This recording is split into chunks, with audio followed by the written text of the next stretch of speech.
अध्ययन करेंगे पाठ्यक्रम संपादन और पाठ्यक्रम विकास में अंतर। मैंने आपको इसके पहले पाठ्यक्रम संपादन का अर्थ और पाठ्यक्रम विकास का अर्थ मैंने समझा दिया था। तो आज हम डिफरेंसेस जानते हैं, क्योंकि कभी कभी कन्फ्यूजन हो जाता है कि पाठ्यक्रम संपादन और पाठ्यक्रम विकास को विद्यार्थियों के द्वारा एक में ही जोड़ दिया जाता है। तो उसको मैं डिफ्रेंसिएशन, उसके दोनों के बीच में जो अंतर है उसे क्लियर करके बताऊँगी, ठीक है।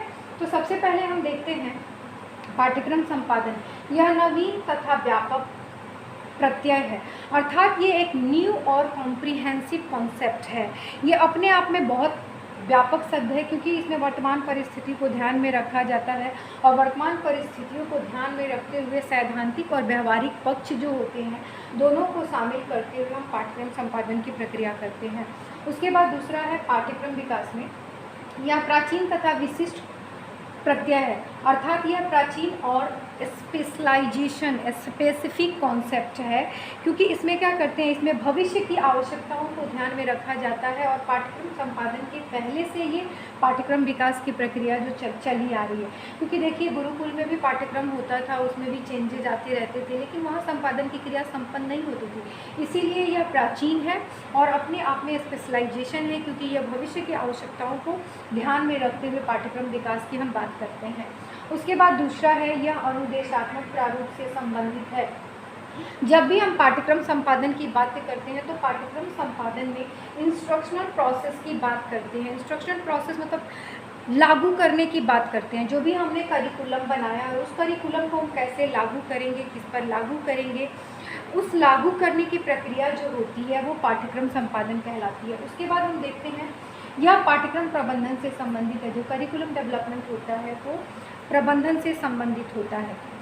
उसके बाद देखिए इसमें वर्तमान परिस्थिति को ध्यान में रखा जाता है। पहले भी बताया है कि पाठ्यक्रम संपादन की क्रिया जो करते हैं हम करिकुलम ट्रांजिशन की बात करते हैं, उसमें जो सिचुएशन होती है, प्रेजेंट सिचुएशन होता है, उसको ध्यान में रखा जाता है। उसके बाद हम देखते हैं पाठ्यक्रम विकास। इसमें भविष्य की आवश्यकताओं को ध्यान में रखा जाता है।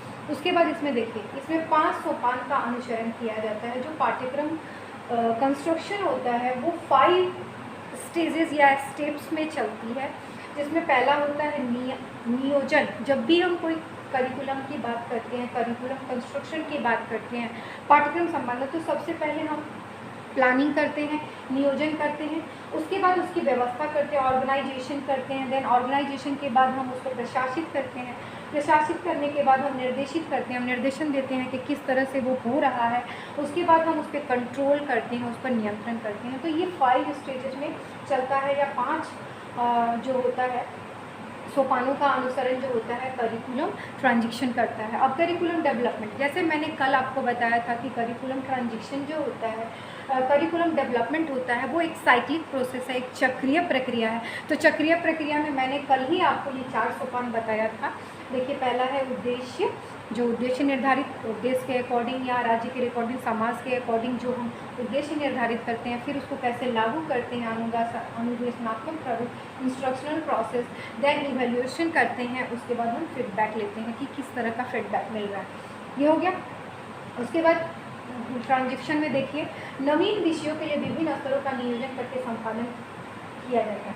नवीन विषयों के लिए विभिन्न स्तरों, मान लीजिए हमको कोई नया सब्जेक्ट कहीं किसी एरिया में प्रोवाइड करना है, जैसे मान लीजिए आपका बीएड का है, तो आपका एक बीएड में कोई नया सब्जेक्ट डालना है, नया फिलॉसफी का कुछ न्यू रेगुलेशन डालना है या साइकोलॉजी का कोई नया कॉन्सेप्ट डालना है, तो उसके विभिन्न स्तरों का हम नियोजन करते हैं, हम प्लानिंग करते हैं, उसके बाद हम ट्रांजिशन का काम। पहले हम देख लेते हैं कि आपका जो बीएड के लिए हम सिलेबस बना रहे हैं उसके लिए जो बच्चे हैं उनका स्तर क्या है, वो ग्रेजुएट हैं, इंटर हैं, एमएड हैं, एमए है, तो वो सब देख के हम उसके अकॉर्डिंग क्या करते हैं, स्तर के अकॉर्डिंग जो होते हैं प्रोवाइड करते हैं, उसके अकॉर्डिंग हम संपादन का काम करते हैं।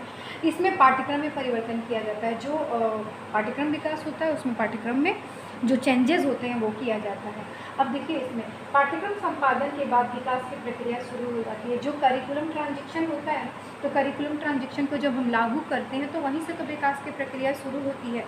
उसके बाद हम इधर देखिए यह प्रक्रिया चक्रीय तथा सतत होती है। मैंने आपको कल ही बताया था कि ये साइक्लिक प्रोसेस है और ये कंटिन्यूअस जो होता है डेवलपमेंट होते रहता है। हम करिकुलम डेवलपमेंट की प्रक्रिया को हमेशा चेंज करते रहते हैं according to need, according to nation, according to society.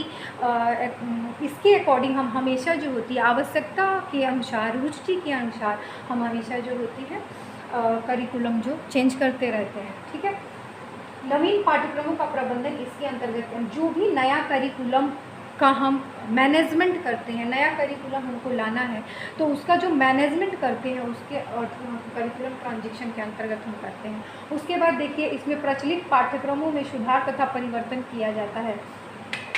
इसमें जो प्रचलित पाठ्यक्रमों में सुधार तथा परिवर्तन किया जाता है, क्या करते हैं, इसमें जो प्रचलित पाठ्यक्रम होता है उसमें सुधार किया, इम्प्रूवमेंट किया जाता है और साथ ही साथ चेंजिंग किया जाता है। इस तरह आज हमने पढ़ा है कि पाठ्यक्रम संपादन और पाठ्यक्रम विकास दोनों के बीच में अंतर क्या होता है। आई थिंक आपका ये जो प्रॉब्लम था, ये जो मैंने समझाया आपको समझ में आ गया। Thank you so much.